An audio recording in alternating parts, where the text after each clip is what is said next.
This next case involves Ms. Davies and her ex-fiancé, Mr. Hunter. They were in a relationship for nearly 6 years and had made plans to marry, however. Their relationship was deeply troubled by mutual infidelity and a complete lack of trust. She is in court to prove that Mr. Hunter is the biological father of her 4-year-old son, Jaden. She claims that he has denied paternity from the beginning. Ms. Davies, Jaden is 4 years old. What took you so long to come to court? Well, Your Honor, me and Devon, like you stated, have been together for 5 years, almost 6. And due to all the rumors, he no longer wants to get married. He has cut off our wedding plans. So I'm here today to prove that he is the father of Jaden. You called off the wedding plans, Mr. Hunter? Yes, Your Honor, because things I've seen, I don't really trust the things she do. I've seen too much to keep going on with this, so I have to make sure that this child is mine. His distrust stems from catching Ms. Davies in acts of infidelity. He states that her actions led him to believe the child might not be his, which is why he scrapped their wedding plans and sought a DNA test. Both parties admit to cheating. We were happy when we first got together, but then I started finding text messages, phone calls from other females. So at that point of the relationship, Your Honor, I no longer trusted him at all. Well, I found messages in her phone too, same thing. So that's why I started doing the things I was doing. Messages from whom? Messages like, when you coming out, can I come get you, when we gonna hang out? From men? Yes, from men. Miss Davies, were you entertaining other men? Yes, I was, Your Honor. You were? Yes, because Devon was out with other females. That's not true. I caught her first, so that's when I started. You caught her doing what? I caught her with her phone messages first, and then I started going out, stepping out. That's a lie, Your Honor. After I seen the text messages, the females calling my phone, then I decided that, okay, two can play that game, and I decided to go out and talk to someone else. Now, once you did that, what happened? Well, once I did, I briefly had a relationship with the guy. We were sexually together a few times. Ms. Davies brought another man and woman into her bedroom with the intention of having a sexual encounter. Mr. Hunter woke up and witnessed this. One day, I'm at her house, right? She let me stay over her house. I had been drinking, so I want to go lay down, right? I accidentally fall asleep longer than I'm supposed to, so she's thinking I'm gone. She brings another guy and another girl upstairs into the room while I'm in there. So then she makes me leave. That is true, Your Honor. That's true. Okay. That is true. Now, well, explain that. And I did let him come over just because he was drinking. He said he needs to sleep it off for a while. So I'm thinking he's gone. And so I did come with the guy and the girl to my house and my room. What were you bringing the guy and the girl in your room to do? Your Honor, we all know what that's gonna do. We did plan on having sexual encounter, me and the guy and the girl. Now, is this a different guy from the guy you said that you were messing around with? Yes, Your Honor. And so when you saw that, Mr. Hunter, were you certain that this guy was excluded from potential fathers? I didn't even know the guy. I don't know how long she's been messing with the guy or anything, so he could be the father. Ms. Davies also admitted in court that around the time of conception, she had a brief sexual relationship with another man and did not use protection every time.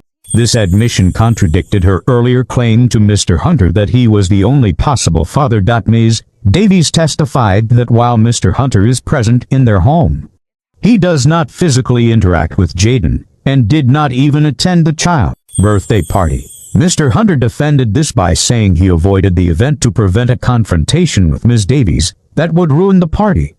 After both parties presented their sides, including Ms. Davies's unconventional evidence, the judge revealed the DNA test result. These results were prepared by DNA Diagnostics, and they read as follows. Mr. Hunter, you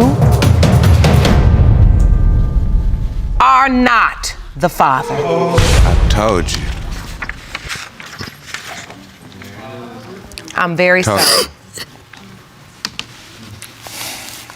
Ms. Davies is left to confront the reality that the other man she was with is the father, and her son has lost the only father figure he has known for 4 years. A married couple, Mr. and Mrs. Staves, who have been together for 4 years. Mrs. Staves is convinced her husband is cheating. Her primary evidence is a text message she saw on his phone. The husband disputes the exact wording. Mr. Staves admits the message was to a female coworker, but insists it was not a declaration of love. I'm for sure that my husband is cheating. I call him texting some chick saying I love you. So I looked over and I was like, you love somebody? And he was just like, oh, that's not what it is. You read it wrong. Like, I got 2 eyes. I can see. Who you telling I love you to? Yeah, Honor, I wasn't, it wasn't even I love you. It said I miss you. So who are you conversing with saying I love you, I miss you, or Either one. what other term of affection you want to use? It was a coworker that I was working with. Mrs. Staves outlines a significant decline in their relationship since getting married. Their once frequent dates have stopped entirely for the last 3 years. Their active sex life has dwindled to maybe once a week. She describes a loss of the fun and closeness they once shared, replaced by constant arguing. The mistakes you found this I love you text. What other warning signs have you? Well, we used to go on dates like every Friday. Now ever since we got married, like for the last 3 years, we haven't been on no dates. We used to have sex like 2-3 times a day, and now we might have it once a week, if that. Okay, here's the thing. No dates? You said no dates for the last 3 years? For 3 years. We've been on dates, but they seem like they're not good enough, or like we just trying to recently go out to like concerts and stuff. So I've been wanting to be able to do that for her, you know what I'm saying, as she did for me before, you know. So I'm like trying to work on Our last date was a concert 3 years ago.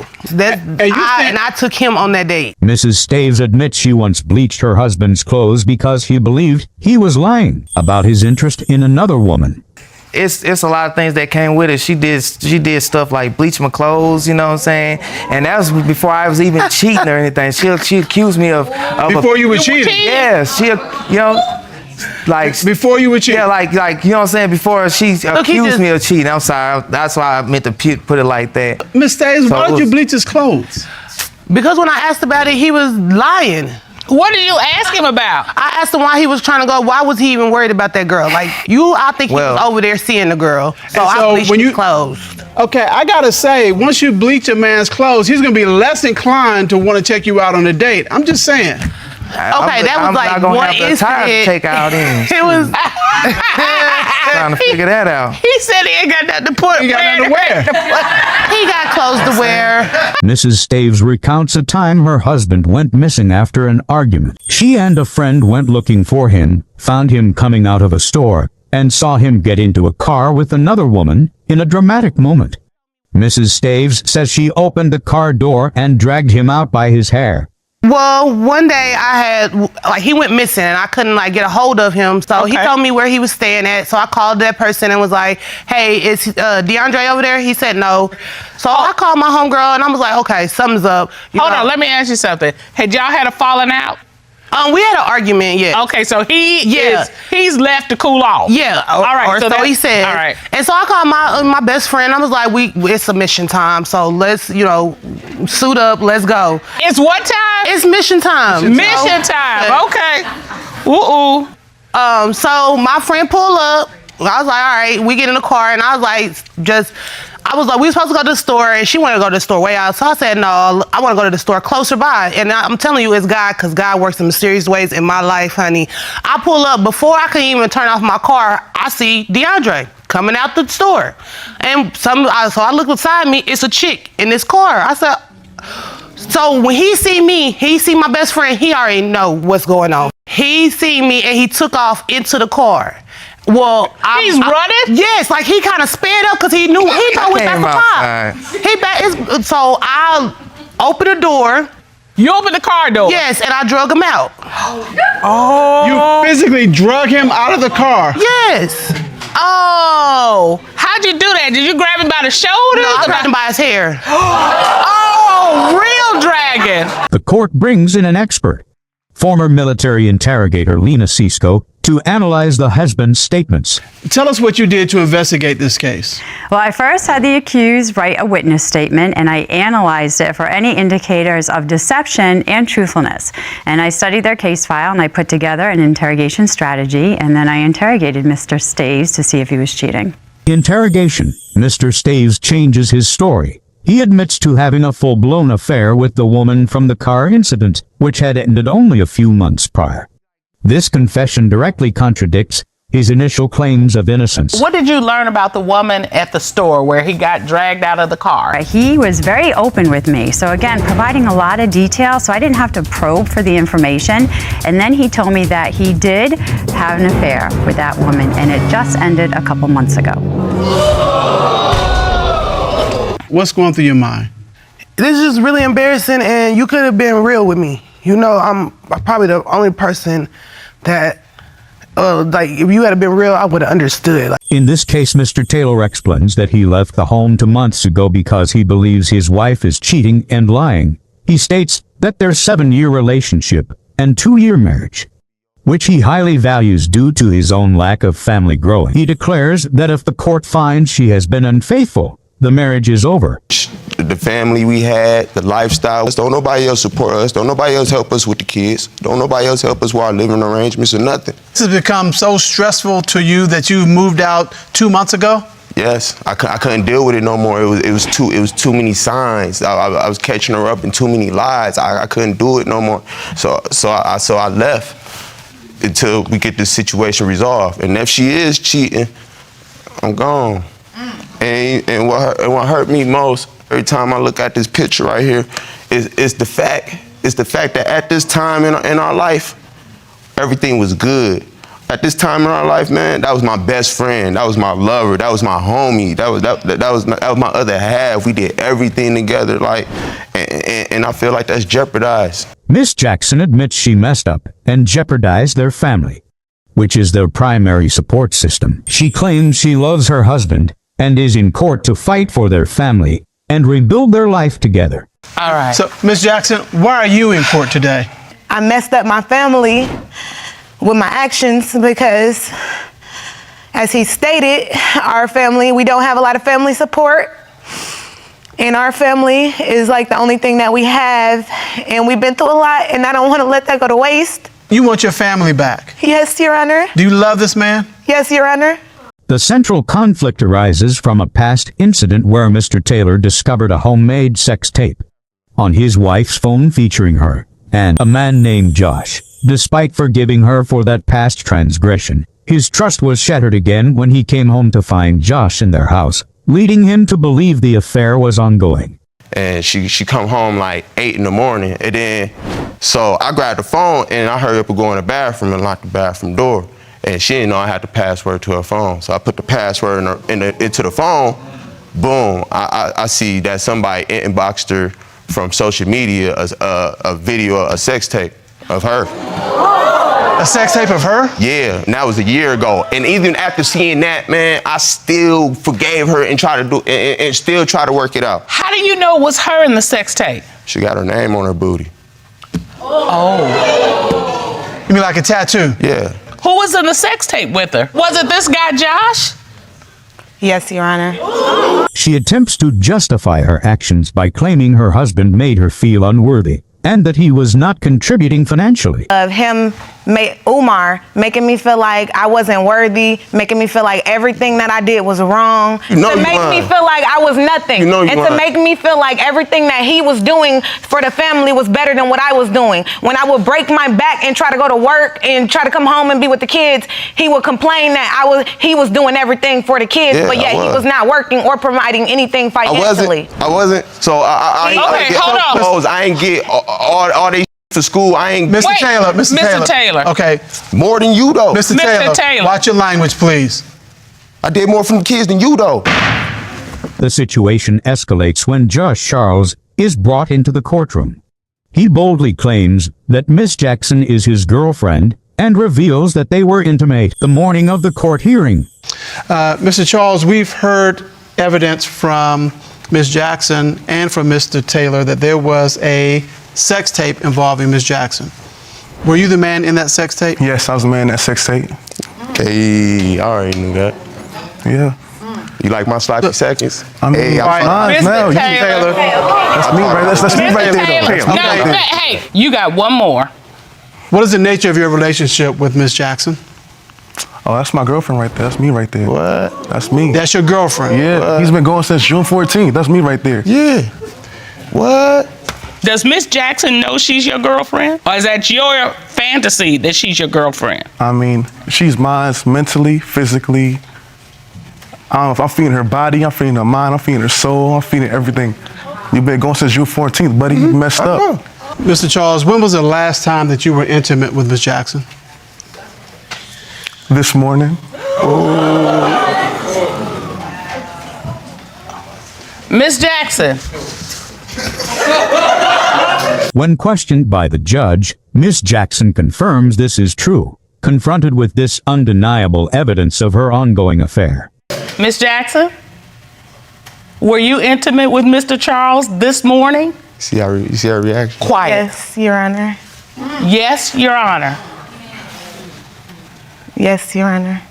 Mr. Taylor decides he wants to end the marriage for good. Mr. Jackson then claims she only came to court because her husband promised they would get back together if she showed up, a statement the judge finds utterly illogical. The judges conclude that Miss Jackson must choose between her marriage, her relationship with Josh, as she cannot have both. They emphasize that while the romantic relationship may be over, they must learn to co-parent effectively for the sake of their children. This case presents a fascinating and unusual legal conflict that sits at the intersection of personal injury law, contract disputes, and the complexities of human relationships. It involves Tammy Hudsler suing her former partner, Mark Harrell, for damages stemming from a physically intimate incident that resulted in a significant medical emergency. The factual heart of the case is not in dispute by either party. During a consensual intimate encounter between Tammy Hudsler and Mark Harrell, who were in a relationship at the time, Ms. Hudsler's breast implant was ruptured. Bill, it was actually a broken breast implant. A broken breast implant? Okay, that happens. That does. Or it may seem funny. Yeah, they had class action lawsuits over that. And it burst, or what are you saying? I'm saying... What are you saying? I got pinched. You got pinched? Yes. And that's why you're suing him? Yes. Okay. I met Mark in August of '06 through a mutual friend. We started a relationship right away. It was actually the first time we were intimate that it happened.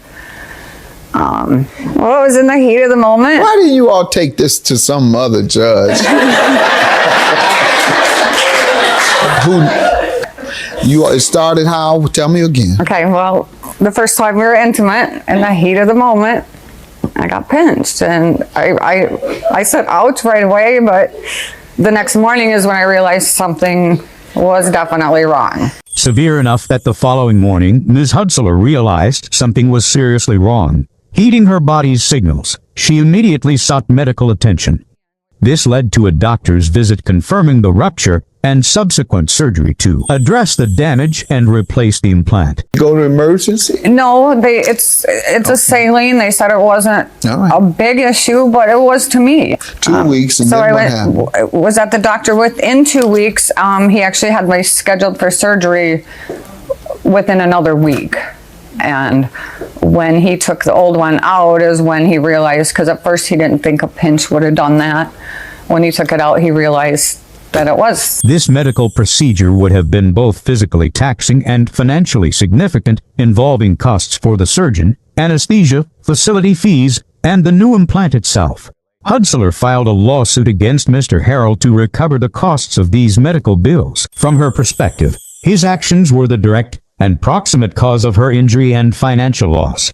She likely argued that regardless of their relationship status or the context of the incident, Harrell admitted the incident occurred but vehemently denied any legal responsibility for the costs. So when you got back, what did you say to him? basically told her I needed some time and I didn't think things were working out. Did she mention the damaged implant and allege that you did it? I knew about that, yes. You knew before you left? Yes, yes. All right, what was the discussion before you left regarding correcting I found out about the damage 3 or 4 days after it had happened. Her other friend Tammy had called me and told me that there had been some damage. And I knew she was going to have it repaired. And I knew she had it fixed. That was about the end of it. All right, and did you ever agree to pay for the cost? No, sir. If you all were kissing and he bit your tongue, I mean, you're kissing. Well, you don't have to have surgery on the tongue. or if he says, "Come here, baby," and pinches you, and you get a big bruise, you can't sue the man for that, ma'am. Have a good day. That's my judgment.